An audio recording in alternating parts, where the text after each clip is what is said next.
I pick it up and then do my little, and then put it back? Well, because I'm going to pass it over to Mike. But just keep it on and just put it in this group here. Are they going to pass it on to each other? Okay. And they were living, her and her husband were actually living in the second floor, so it made it very easy. Do you guys know that you're going to pass this around when they do it? Hello, everyone. If we want to start moving to seats.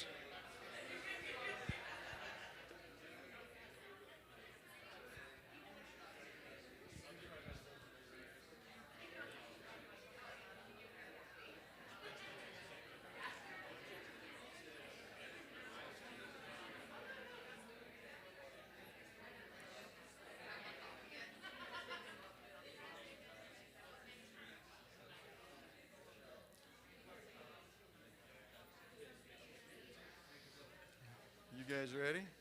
We'll get started here.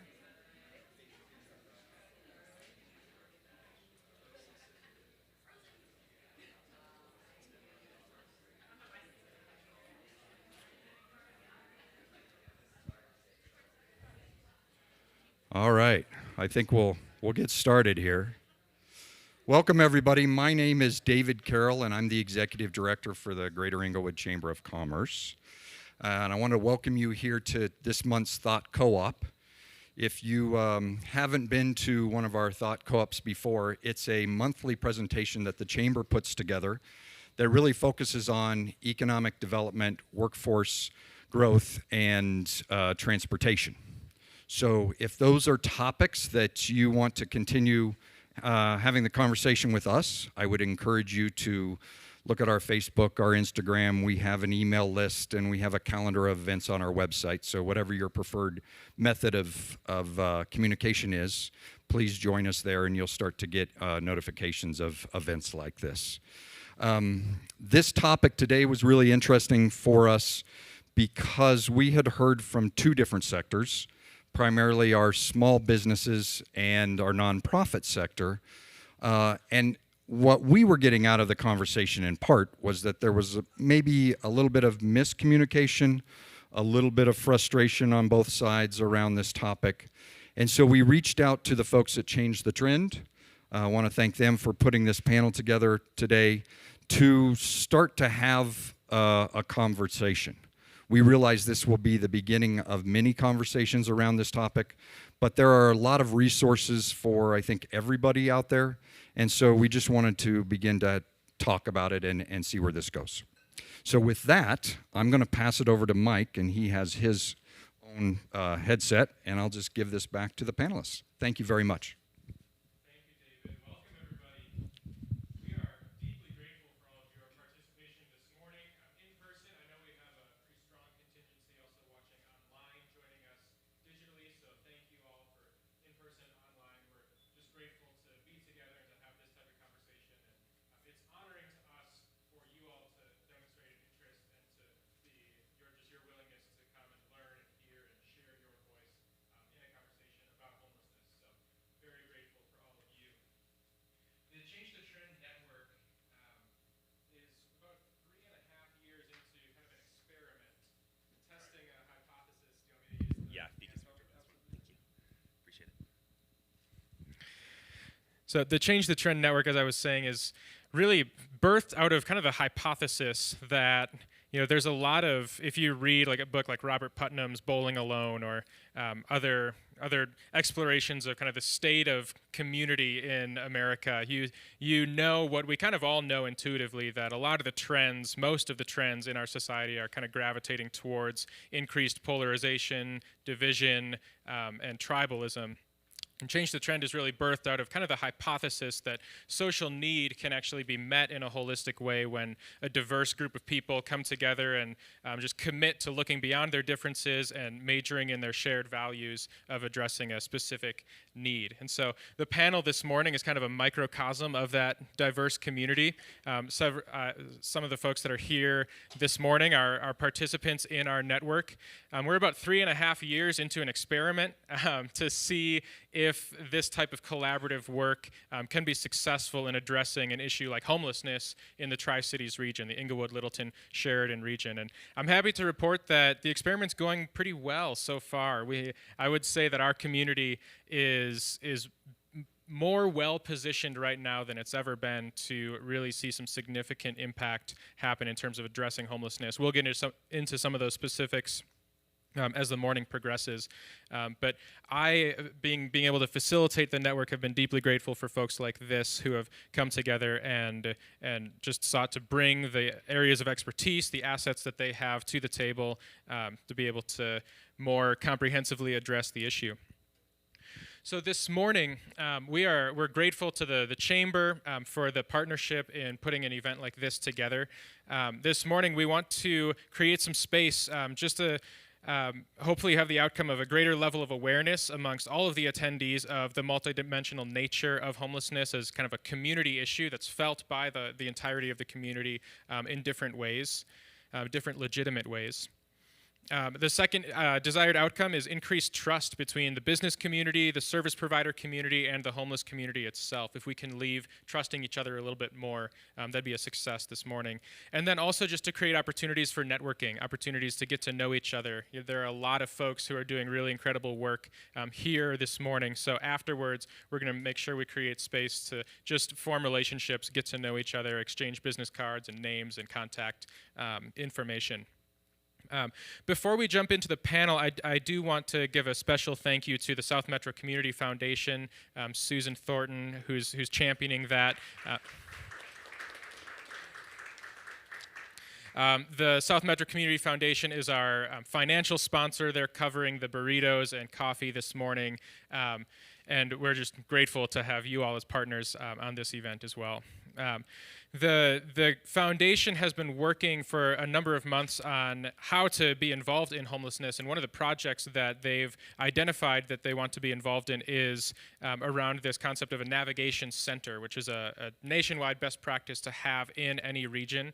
And so the folks at the foundation have put together this little one-pager around kind of the why behind navigation services in a region, how navigation centers help address homelessness. We have a stack of those over at this round table.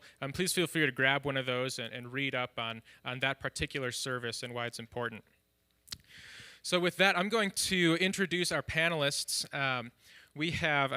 You can switch to the next slide. We're grateful to have a pretty diverse group of folks here. Amaya, newest from Movement 5280, is joining us. Sarah Lisinski, I believe I'm pronouncing your name right, from Cafe 180 and One Good Turn. Lynn Ann Heising from the Severe Weather Shelter Network. Reed McGrath, you can guess what he does for a living. Sarah Woodson from the Be Good Dispensary here, and then also Tina Hayhurst, not Tammy. Tina is here from Movement 5280 as well. So those three communities that I mentioned, the service provider community, the homeless community, and the business community, are all represented here on our panel. So we'll be excited to hear just the perspectives from each of our panelists as we move forward. So we're going to engage a discussion with them, and then we'll create plenty of time on the back end of our discussion to hear questions that you all have for our panelists this morning. So I want to start out by asking Amaya. Amaya, I know you're on staff with Movement 5280, but part of your story is actually having lived experience of homelessness yourself. And I recognize that, in a context like this, I just want to set the expectation that we don't expect you to speak for everybody who's had the experience of homelessness, but we're grateful that you're willing to share your perspective and share your story a little bit with us this morning. So we're going to share this handheld mic, so I'll pass it down to you. But I'm wondering if you could just kind of tell us the story, kind of describe from your experience, and maybe if there are any kind of general through lines that you think really define the experience of homelessness in this area. Would love to just hear your perspective on what that experience is like.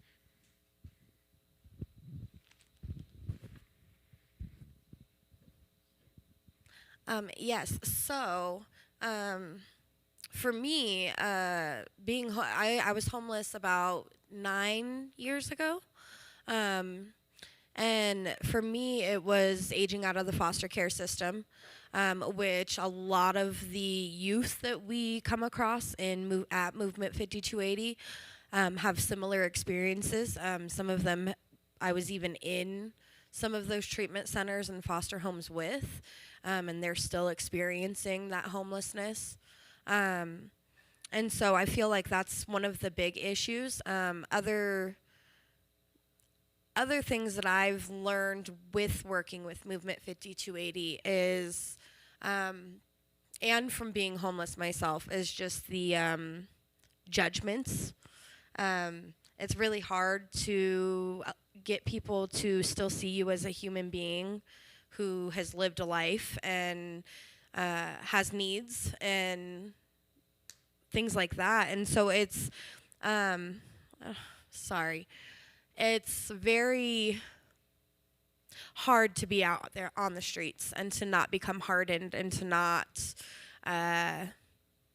become on guard and kind of mean because the world is not so nice to the population as it is. So I guess try to keep that in mind when dealing with the homeless community, because behind every hardened glare that you might get or angry outburst, there's a story and a person and a reason as to what led to it.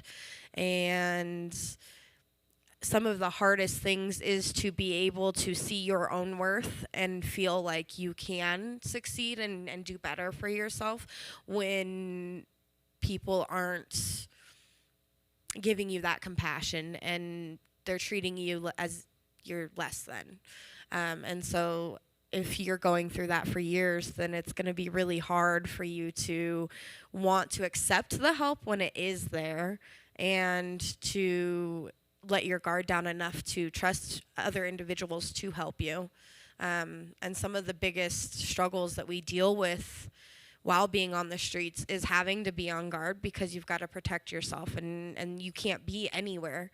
Businesses will call the police on you for standing in front of their businesses. People will call the police on you for being in a park. You know, there's literally nowhere to go. And so it's just a constant survival mode that you're in. And once you're in that, it's really hard to pull yourself out of it and to get yourself to a place where you can be successful and you can go hold a job and have an apartment and live a completely different life than what your situation is. So I hope that covers it. I think.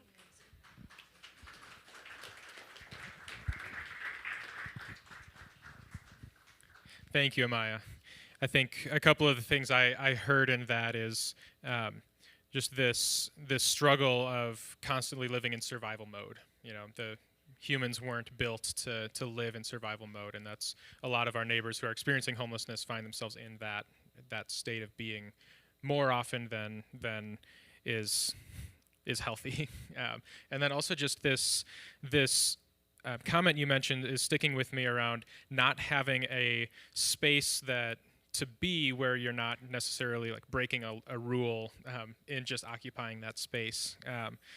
And I think it just highlights some of the complexity, some of the tension that this issue creates for communities at large. And you know, one of the things that one of the truths that we've done our best to affirm as the Change the Trend Network from the get-go is that homelessness is an issue that is legitimately felt in a number of different ways throughout a community. It's most significantly felt by the people who find themselves living the experience. But there are also legitimate tension points throughout the community. There are ripple effects. And one of them I know is some of these tension points that business owners, like a lot of you, like some of our panelists experience.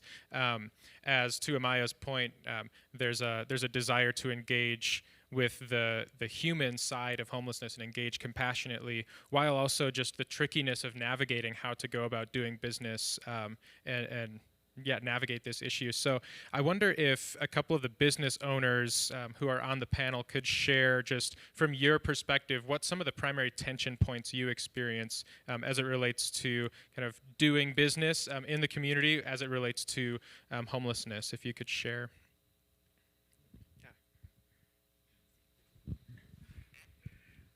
Good morning, everyone. Sarah Whitson, Be Good. Definitely happy to be here. So, I just want to share the story, and then it'll all come full circle. So we're in a executive meeting, and the team is like, there are people smoking meth outside of the dispensary. And I'm like, huh? And they're like, we've called the police. The police won't take them to jail. I'm like, well, good. I don't think people need to go to jail for smoking meth outside of a dispensary. You know, just kind of going through the motions. Why are they there? What happened?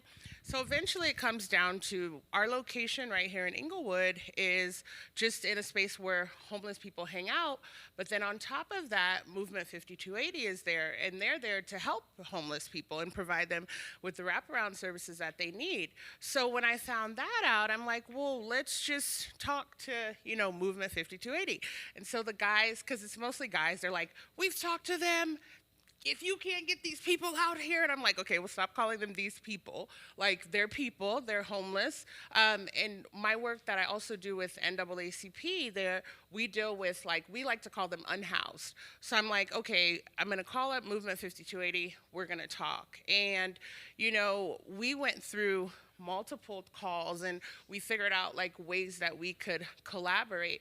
But I think, when it comes to being a business owner and dealing with anything, not even homeless people, it's really gonna determine on what your perspective is coming into it, what your beliefs are. And so for me as a community relations director, it was easy to call Movement 5280 and figure out what we could do to support the homeless folks that were out there, to get the lady from Stop Smoking Meth in the front. And it was really and I know it sounds funny, but people did not want to come into the store because of this, because they're going to buy weed, which at this point, is socially acceptable. It's still not socially acceptable to be openly participating in methamphetamine. And so our customers were like, well, we don't want to come in. And so just because of how I feel about people that are unhoused, because of how the work that they do, it was just a collaborative effort, but it could have went completely left, if that wasn't the case. So I think, as a business owner, you really have to figure out, okay, your bottom line is the most important, but if you're gonna be in a community, serving, in my opinion, is the most important. And through the service, you can bring up the bottom line and be a good neighbor. And so that's basically our biggest experience thus far has been dealing with that in the community.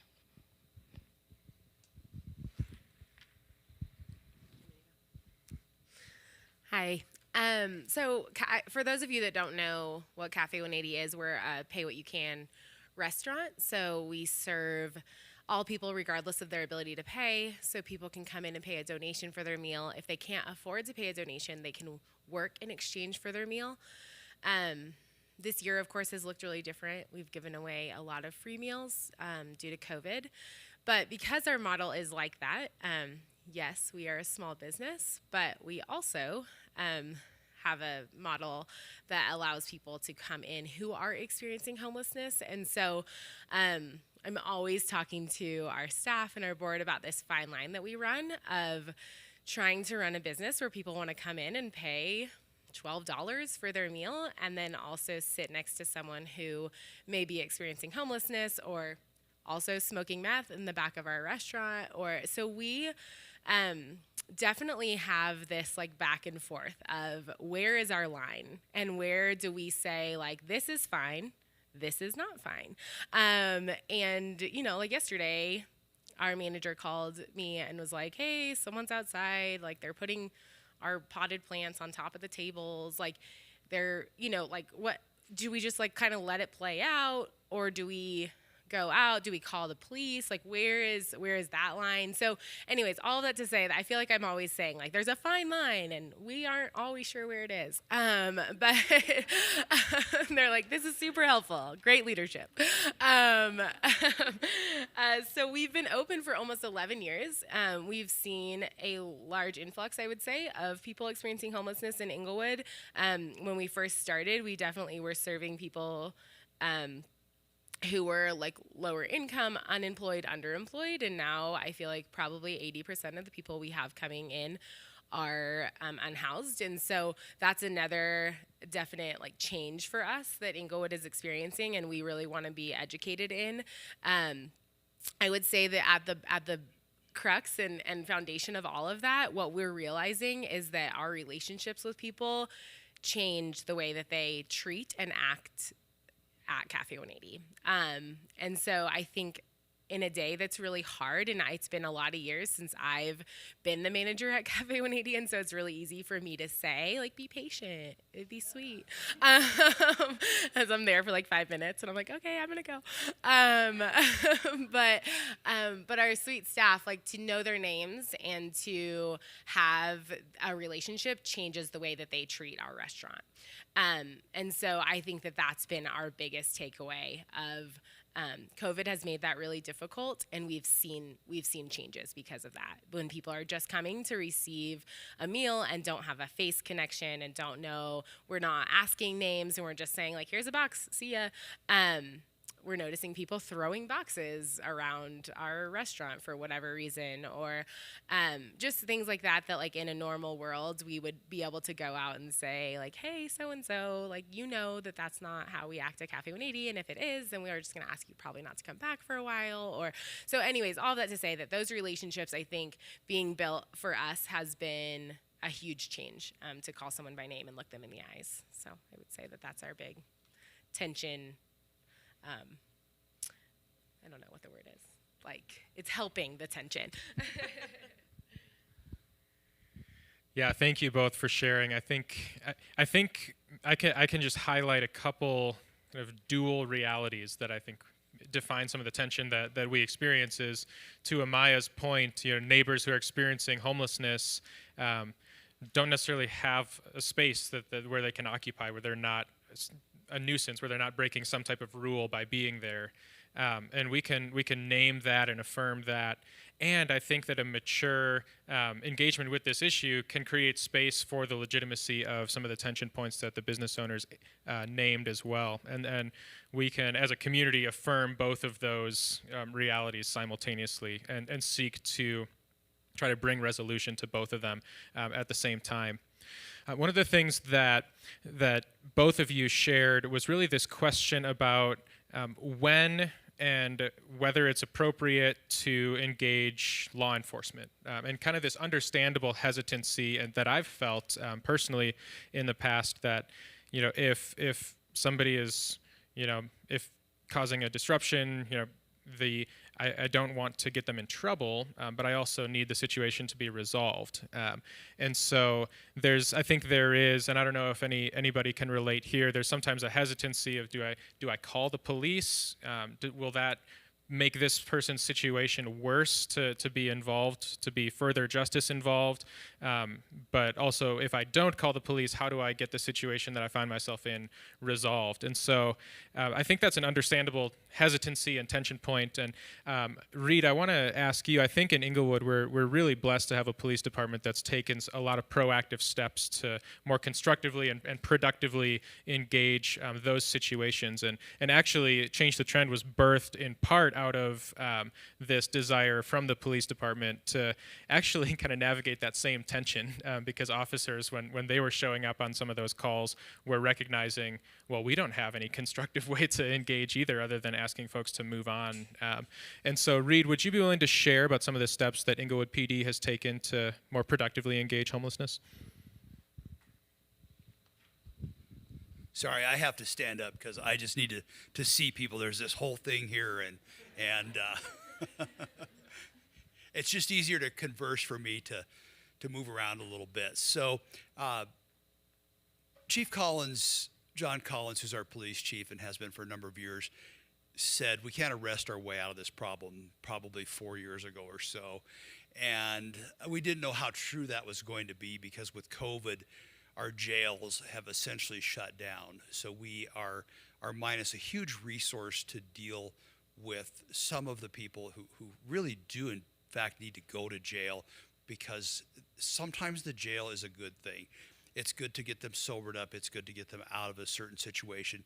Some people will get into mental health treatment because of the jail that won't otherwise do it, and they desperately need it. But we realize as a police department that arrest is not the ultimate solution of this problem. So Change the Trend was birthed. Mike kind of mentioned it 3.5 years ago, did you say? It seems like 4, but yeah. The local pastoral alliance came to Chief Collins and said, what's a problem in the community? What can we do to help you with it? He said, it's homelessness.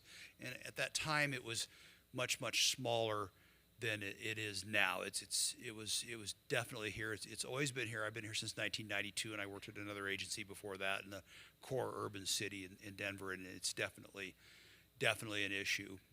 So Change the Trend was born, and we started right here in this building and pretty much in a little conference room in the front. Then we kind of moved into here, and then COVID happened, and we exploded. And it's a good thing. I don't think we'll probably ever go away from all Zoom stuff because we're bringing in people from all over now, and it's a wonderful experience because we have people from Aurora, Centennial, the Tri-Cities area is getting much more involved with that.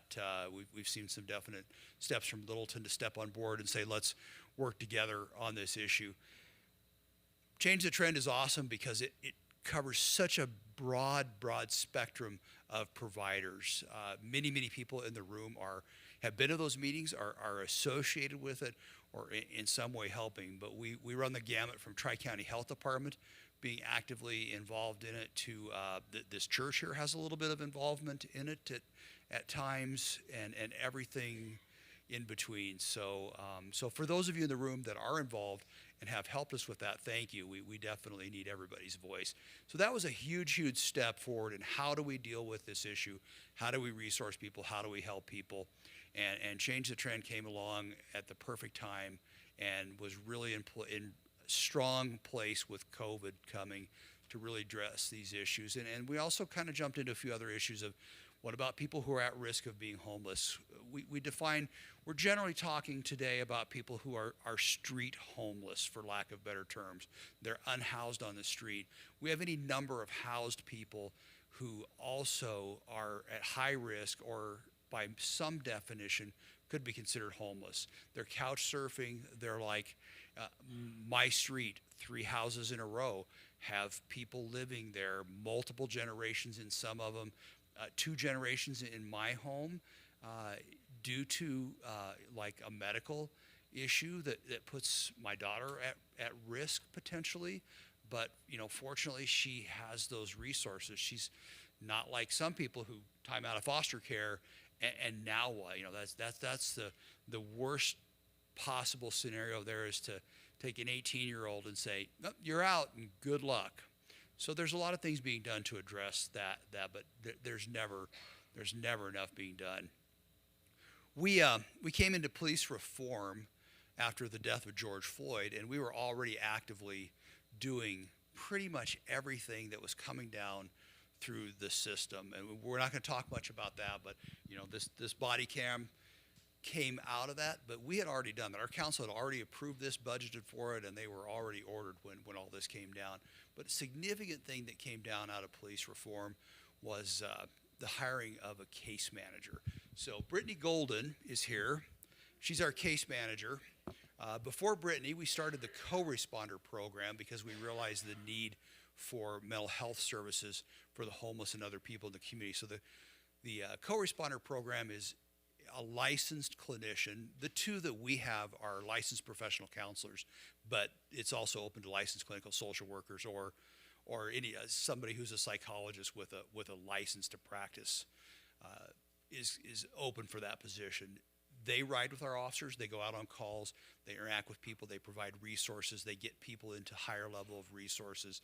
It's been a dynamic program. We have the best program in the state, and I'm not kidding in terms of when you look at our population versus our number of clinical staff.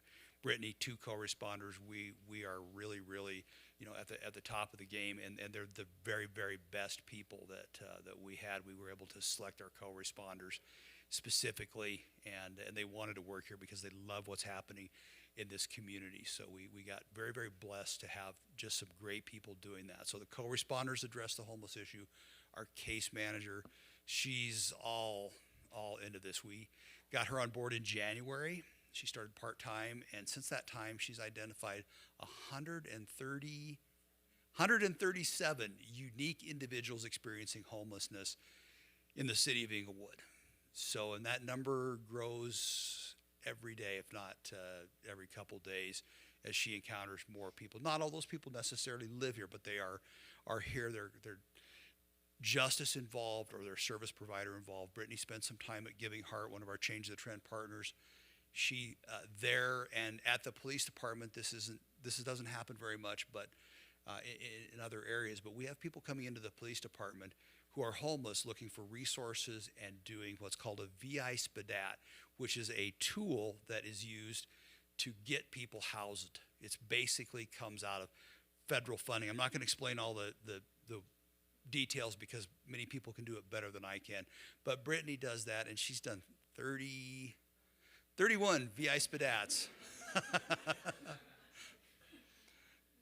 since January, helping people get into housing, and she's got 3 people into Bridge House Ready to Work program, another partner that we work with. What else do we do as a police department?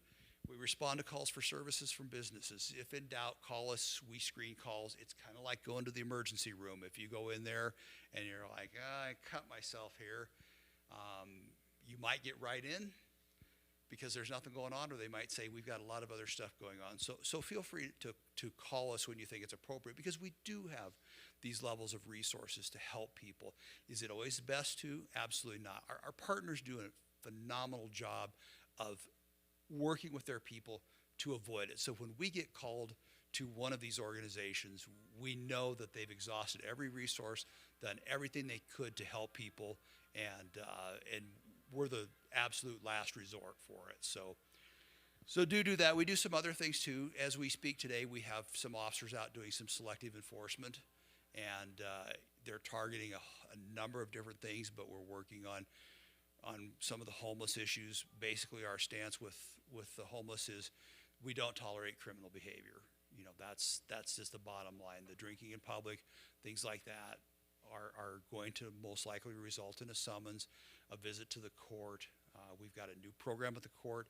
Ames is here doing restorative justice. That's a program that we helped birth, and we're actively involved in as a police department. It's really targeted at juveniles right now, but through the years coming up here, it's going to expand to everybody. And we're really excited about that because there's some real good prospects for someone who breaks a window at a business or something to build a relationship. And we want to build a relationship with the community. We want communities to come together and not be at odds. We give somebody a ticket, they go to court, they have to pay the fine for the court and maybe restitution, but they don't really learn the impact of their actions. So in a kind of high level overview, as a police department, that's what we're doing. We're always looking for new programs. We're looking at a couple other new leading edge programs, but they're not specifically directly related to homeless, but we will incorporate some of those programs to serve the need of the homeless or the unhoused.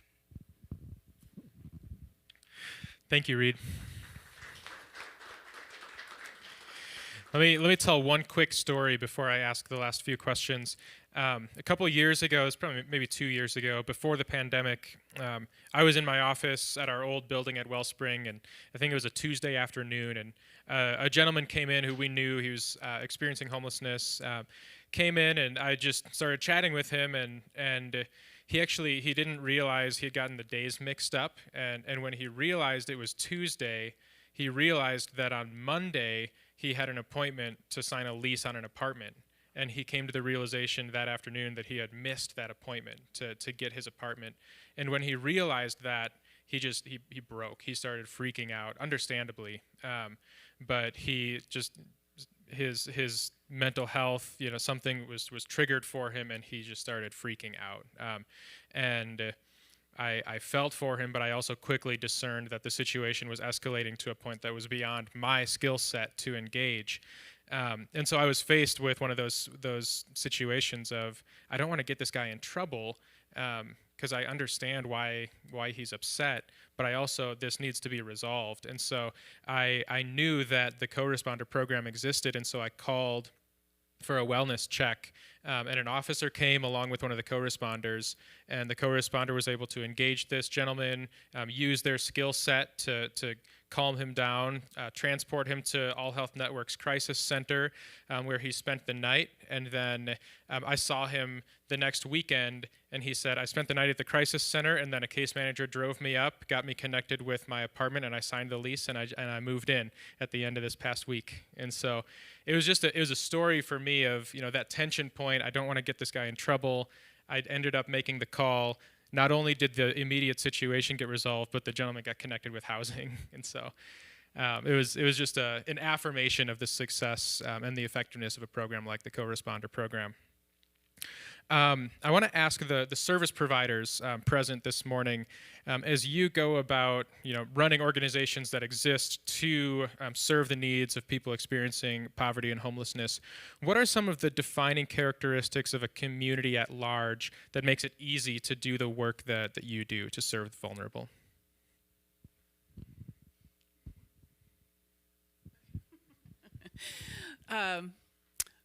Characteristics of a community that make it easier, I would say. It's not ever easy, right? Just that open-mindedness and a collaborative heart, because it really does take the whole community working together. A Severe Weather Shelter Network provides emergency shelter in the winter months. And pre-COVID, that was congregate shelter in local churches. This last season, it was in motels. And I'm just celebrating, as I was talking to some of my friends today, we're now in the end of the season, so we're debriefing with our motel partners. And we've met with 4, every single one was like, well, that was fun. Let's do it again. And I was like, I don't know if fun was the right word. Because we'd never had done motel vouchers before. So I'm so grateful for the open-mindedness of the motel owners and managers to be willing to take a risk on an organization that never did that before and say, let's try it. And so lots of communication over the season, lots of partnerships, police engagement from time to time. But we come out with our motel managers telling us that our guests were super grateful, that they were respectful, that they treated each other and the motel staff with respect. That's not the perception that the broader community has of people who are experiencing homelessness. So, do we have a few issues? Yes. In the community at large, we have a few issues. Even among the homed, those of us that live in houses, we all have issues. And so, to hear a motel manager tell me, if you take the whole population that we sheltered with you, a smaller percentage of people were a problem than the regular clientele that I serve in my motel. I'm like, well, thank you, Lord. So, we're signing them up again for next year. We're not out of COVID yet, right? We still have probably another year in the motels. And so just really, really grateful, too, for partnership with like 5280 and Giving Heart, Hat Force, as we all worked together to make the vouchering possible and the visits at the motel possible. We were able to, in this area, shelter more than 250 people this season. It's going to be more next season, it just is. And so we're preparing for that now. So what do we need? Open-mindedness and a willingness to be a partner. So, if any one of these organizations knocks on your door and says, hey, we need a partner to help us with blah, then I'm going to ask businesses that you say, I can be this part of blah, whatever that is, okay? Because when we all work together, then homelessness is reduced. And everyone benefits.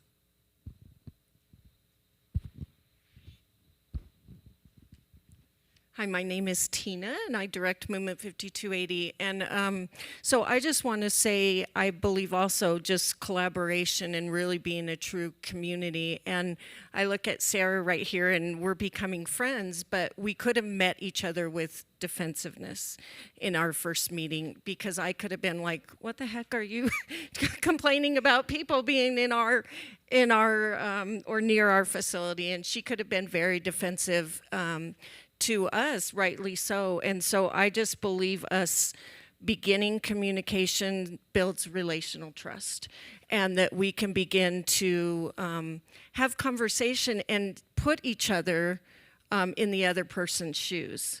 So had Amaya not had someone, I've never experienced homelessness, but 10 years ago I began walking with Amaya and trying to learn what would it be like to be on the streets? What would it be like to not have good sleep? What would it be like to have your stuff stolen all the time? What would it be like to not have a family, to not be able to celebrate Christmas or your birthday? What would it be like to have mental health issues that when your wallet is stolen, the first thing you do is scream at the top of your lungs wherever you are? That happened yesterday with someone. So I want to put myself in someone else's shoes, but I also have a fault that I might not put myself in the business community's shoes. And what would it be like to own a business and having someone come in and destroying your restroom? Or what would it be like if all 10 homeless people were outside of your building because of Movement 5280? What would that be like for a business community? I don't know that, but I want to put myself in your shoes, and I want to have conversation so that when we can reason together. And one of the things that was the most amazing thing about Sarah was that she said, well, we want to help you. How can we help you? And so we're better together, and we can't push homelessness out of our community. It is a problem, and I work with people who have been on housing lists, young people, and really motivated, but been on lists for 4 and 5 and 6 years. So from my husband's perspective, he's like, Tina, why can't the youth just get a job or go home? Well, I've never in 10 years met a runaway. I mean, seriously, at Movement 5280, we don't see runaways. We see people who have been emancipated at 18 from a foster care or a juvenile detention or someplace, have no family, have no ability to be on their own, and need community. And that's business owners too, because I need someone who would be willing to hire an Amaya. And I need someone who would be willing to do a mock interview with some of our youth that would say, I'm going to help you, because even though you're 20, a lot of them are like 12-year-olds, mentally, emotionally, have so many issues. So I want to be patient. And so also we brought a bunch of, this is one example, we brought a bunch of people that were on the streets to our church. And let me tell you, that was really difficult. So questions were, well, they're smoking outside of my church. And my response was, well, that's where you put the ashtray. So it's things like that we can learn from each other, and we can say, well, maybe we should move the ashtray, and then maybe we could talk about to our people about being respectful. So some of the things that we do at Movement 5280 is we are starting job readiness, but we're also, one of our skills is that we have 2 young adults that go and clean the community every Wednesday. That's their job. And so we walk with them. And the first response, even of our manager, was, well, we're going to clean up 5280 trash, but we don't want to clean up everyone else's trash. And our response was, we want to be a good neighbor. That's what we want. And we want to be able to, hey, and by the way, when you go see your neighbor, we want you to talk to them because we don't want fear. We want collaboration and to be able to reason. So I would love, one of the things we're going to do is have the police department, thanks to Ames, just come in and have conversation so that we learn from each other. And what may be a fear that, let me tell you, if we called the police at Movement 5280, it would end our evening and everyone goes. Everyone leaves. We don't have, I mean, if you want a good night and you're tired, you just call the police and everyone disappears and we have no clients. But for us to be able to say, hey, Amaya, would you sit with Officer Reed and learn from each other and hear each other's perspectives? That's what I would say.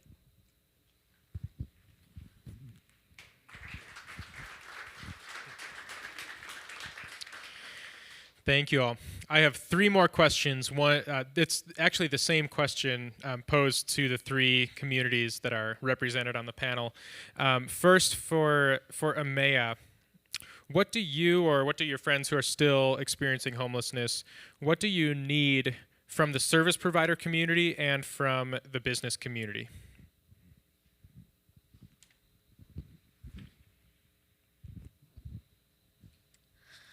Yes. So, compassion, that's like the biggest thing. Compassion can go so far.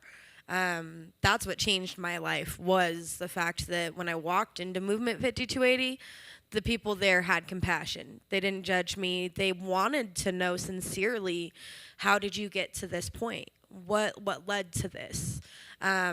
So showing compassion to your unhoused community, instead of just shooing them away and being like, oh, get away from my business, you know? Maybe get to know them, you know, ask their name and just show them kindness, because surprisingly enough, the more respect you show them, you will get so much respect back. And like the people we work with have this level of loyalty and like protectiveness about them where I can guarantee almost everybody who has come into our center, if somebody tried to pull a gun on Tina or me or any of the other volunteers, they would jump in front of it, because they appreciate your ability to see them as a person so much. So just showing that kindness to them. And then also, I mean, even if you don't want to necessarily work with some of the organizations that work with the homeless, maybe have some of our flyers, and if there's an issue, you can hand that to them. It be like, you know what, I can't help you, but here's a resource list. You know, at least being willing to point them in the right direction, I feel would be a huge help, because not everybody knows where we are. They don't know exactly what resources are in the area. We meet new people to the Englewood area weekly, people who have just started experiencing homelessness, or people who were homeless in another state or another, you know, county or city and just decided that they needed a change, you know? So being willing to at least hand them those would be a huge help and a huge blessing to them. And for when it comes to the resources, just being, I feel like with Change the Trend, it's helped a lot, because we know what we're able to provide, and we know if we can't provide it, where we can send somebody. And so I think that part, just being able to continue to collaborate in that way and learn every resource out there so that we can send people to the right place to get that help. I think that is a huge opportunity to be able to tackle the homelessness population, and we might not be able to house everybody who's homeless out there. That's a huge thing. But you can, if you treat them as if they're worth something and as if they are a person, because they are, you'll have a lot more respect. And I feel like the problems with loitering and disrespect and throwing trash everywhere and just the anger will subside, and it'll become more of a loving and nurturing environment for everybody, businesses, the homeless population, everything.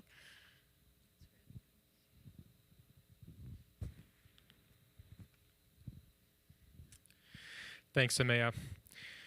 For the business owners on the panel, what is it that you need from the service provider community and also from the homeless community?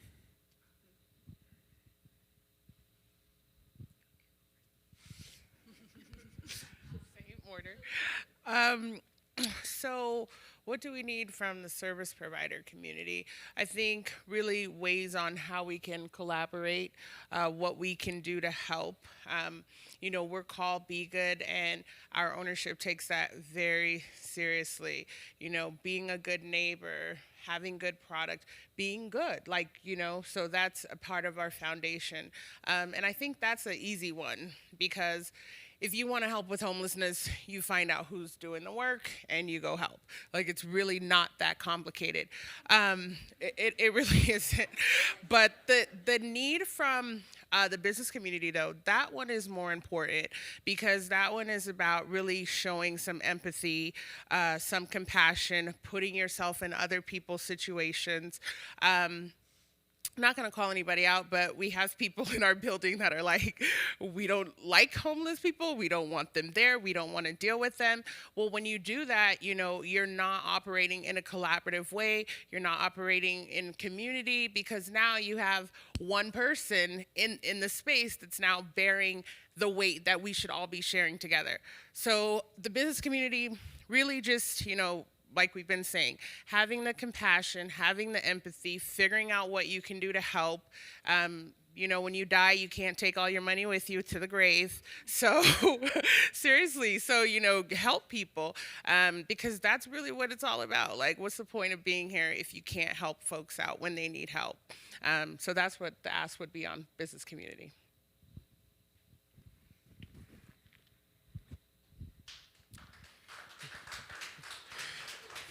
Thank you. Last question before we get to audience Q&A. For the service providers, what are your needs from the business community and also from your clients? And let's just have maybe one of you share, just for the sake of time. Well, I had asked for collaboration, and that is probably our biggest need. So because we are primarily a volunteer mobilized by volunteers. I would love to have your business provide volunteer support. It's a great way to support any of the nonprofits that are working with people experiencing homelessness. Just you can deliver meals to the motels, by the way. If you, as a staff, want to prepare 12 meals and then deliver those, talk to me. You want to provide the containers that we put the meals in, love to talk to you about that. So there's some of those really practical things that you can do. You want to sponsor a week at a motel, love to talk to you about that. That's a way that you can give financially. But just the bigger piece I know for us and for those other organizations that are working with people experiencing homelessness is that open-mindedness, the willingness to recognize that our friends on the street have names and stories. If you count them as a number or a problem, you will never learn the beauty of that story. And you are not allowing yourself to be changed in a way that you would never be changed if you're not going to be willing to engage with the story. So that's what I need. That's, I think, what Movement 5280 needs. Thanks, Lynn-Ann. Yeah. All right, let's move into questions from the audience. So here's how this is going to work. We only have one mic, so feel free to raise your hand if you have a question. I'll make sure to repeat the question for folks on the live stream. Also, if you are joining us digitally, you have the chance to ask questions as well. Feel free to type any question you have into the chat on the stream, and then we have a volunteer standing by to get those questions to us. We might not have time to get to every single question that exists here, but we'll spend some time picking the collective brain of our panel around the questions that you all have. So feel free to raise your hand if you have any questions for our panelists. Yeah, Mark. I'm Mark Donovan. I'm the founder of the Denver Basic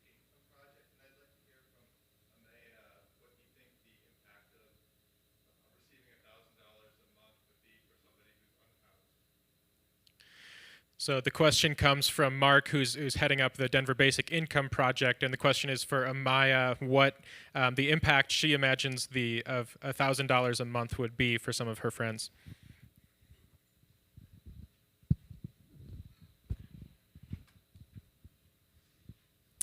So, there's a couple things I feel on that. It would be amazing. It would obviously make a huge impact. $1,000 can go a long way in some forms. But with that, it would still, there's still so many things that can stop people from being able to use it the way that they want to. Such as, I mean, if they wanted to go get into an apartment, $1,000 isn't going to cover it, you know?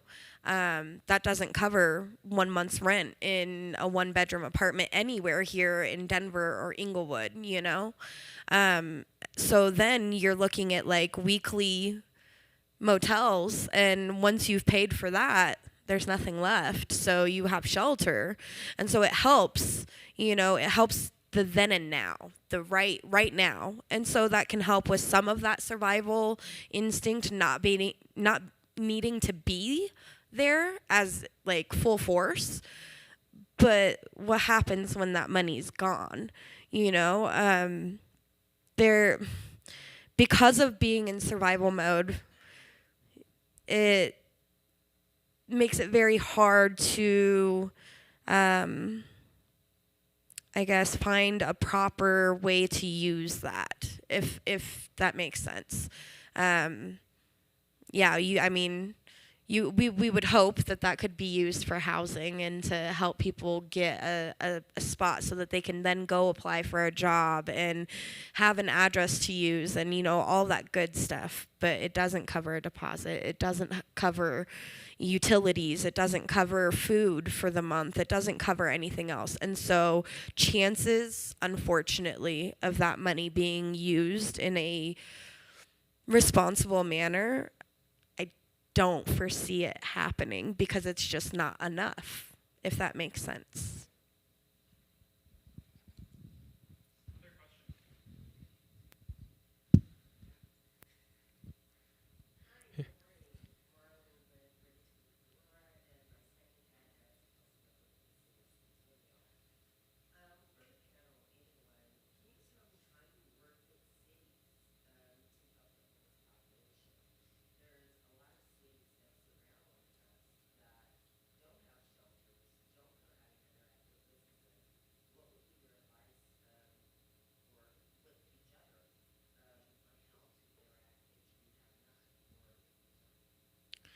Thank you. So the question is, how do you work with cities? What type of partnerships have you seen work well, or what would you like to see happen in partnership with the cities that surround our region?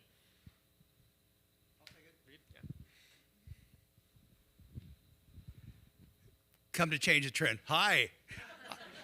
I actually get to meet you in person. That is awesome.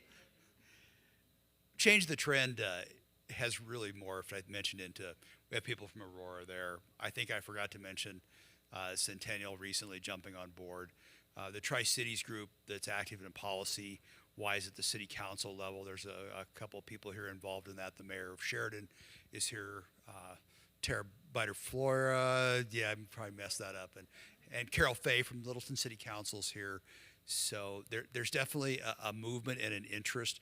There needs to be a big interest. In Englewood, we've really embraced this because I think we realize that we have a significant issue, and just the people that we have in office and in leadership are embracing it and on board with it. So kind of probably needs to get a bigger, broader scope. There's a lot of good stuff coming out of this Tri-Cities group that you'll see more about, a strategic plan coming out that'll be publicized soon.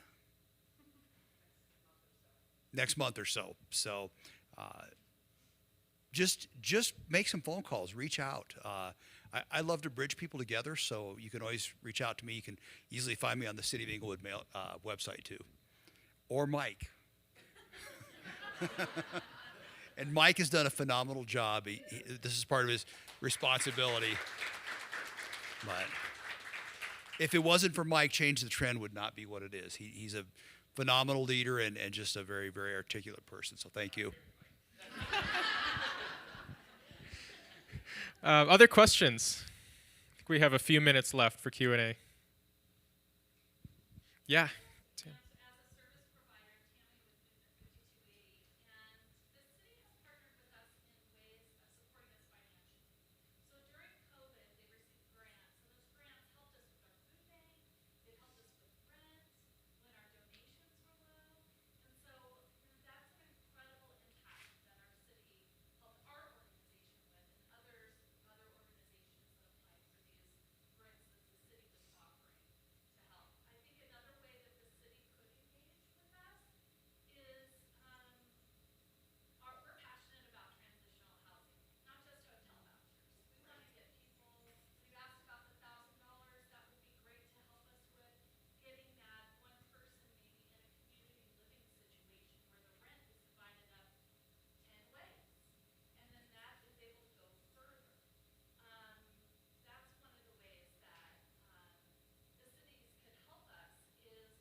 Thanks, Tammy. Any last questions? Yes, sir. I don't think you'll be able to answer this, but I'm going to ask it anyway. We're always up for a challenge. I am with Englewood Lions Club, and through that I've got involved with a Stronger Cord, and I'm a success coach for a Stronger Cord, and so I am helping Dan Anderson, which some of you people may know him,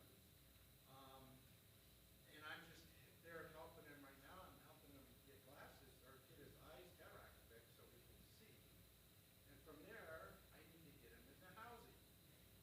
So, how can I do that? There is a case manager with, that is awesome, that is helping with that, with,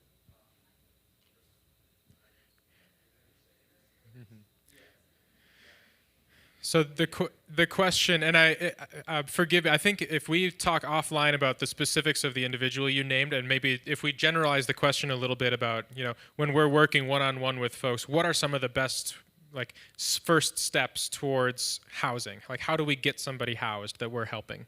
If we can just maybe name that as the question, who'd be willing to address that?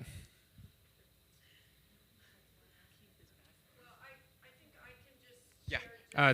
Tina, just take the mic for the live stream folks. I think that is a huge challenge. And so one of the ways that I think that when we work with people, we want to get them involved in all health or mental help to be evaluated, that's a big thing, so that then that can lead to a case manager that really is good at finding housing. It is difficult. So for us, it is a huge challenge. And so that's one of the reasons why we are committed to finding ways of even providing transitional housing ourselves. There's not enough.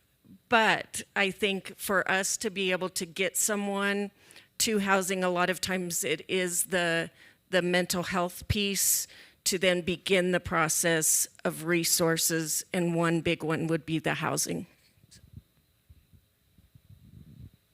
And I just am going to say something super quick and ask a question. Our case manager and our co-responders are all health employees, so there's a big nexus there. And also, Marlo is here from Bridge House Ready to Work. There's other programs coming in for people who are able to work. Many people are not able to. There's a number of barriers that we face. So I just want to ask Amaya, how many people that you were on the street with and that you know now actually want to be homeless? None.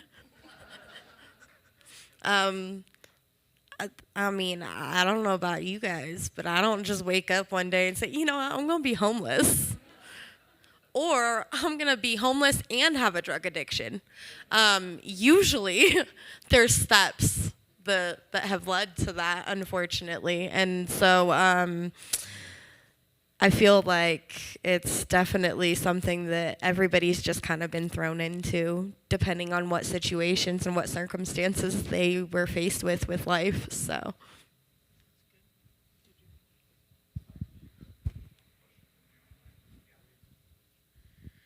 All right, we'll take one final question from someone online. What is the best way to get community resources into the hands of our students and families? Are there community-wide brochures with multiple resources? And this is, she's a Portman right now, she works for Englewood schools. We have our own list of resources that we provide families that we may need, but we know there is so much more out there. Yeah, the question is, and I think I can address this one actually. The question is, what's the best way to get resources, resource lists into the hands of folks who are working kind of on the ground level? I would say maintaining a master resource list is one of the hardest things. It's like notoriously hard. Every service provider, I think, has stories of trying to make one and manage it, and it changes so quickly. It's very fluid.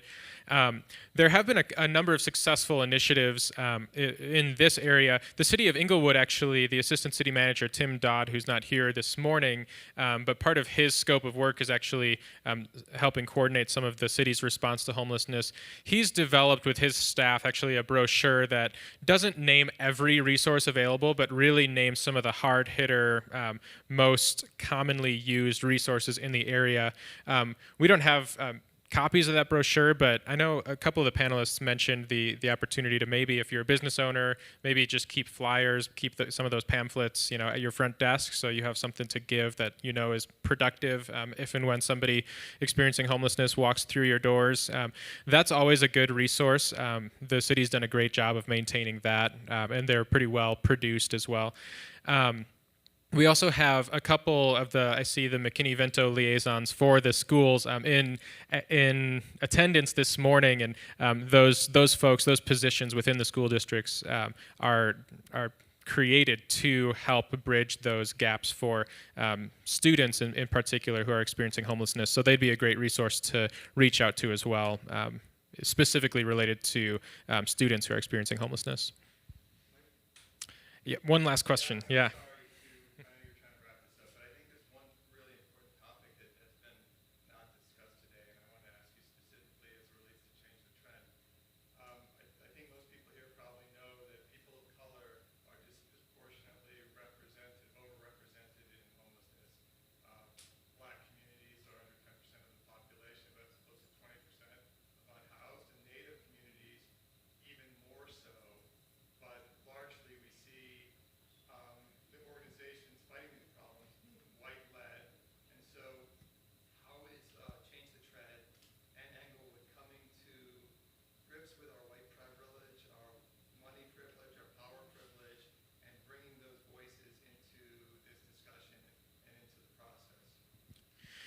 Yeah, I think we're kind of on the journey around what the full implications of the issue that you named are.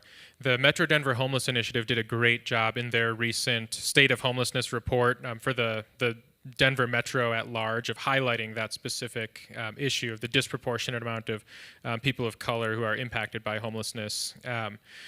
The approach that Change the Trend has taken from the get-go is really kind of a arms wide open for anybody, any stakeholder, anybody who is a service provider, who has lived experience, who just wants to get involved. And we've really done our best to keep an open disposition to whoever would like to be involved in the issue, be involved, kind of bring their unique assets, their unique expertise to the table to help address the issue. But I think that honestly, I wish I had a better kind of concrete, here's the strategic plan, but I think we're kind of on the journey of identifying and reckoning with some of those implications. Yeah. Panelists, thank you. Thank you for sharing. Thank you for your time. David from the Chamber, we thank you so much for your partnership, for helping put this event together. South Metro Community Foundation, thank you so much for your financial sponsorship. And thank you to you all for being here in person. Thank you for everybody who's joining us online. Hopefully, we leave today trusting each other a little bit better, knowing a little bit more about the issue, and having made a couple new connections. David, did you want to say anything to take us out? Thank you as well, and for everybody that's in attendance to here, I think we have this space until about 9:30, so let's get together and meet new people and make new connections. So thank you all.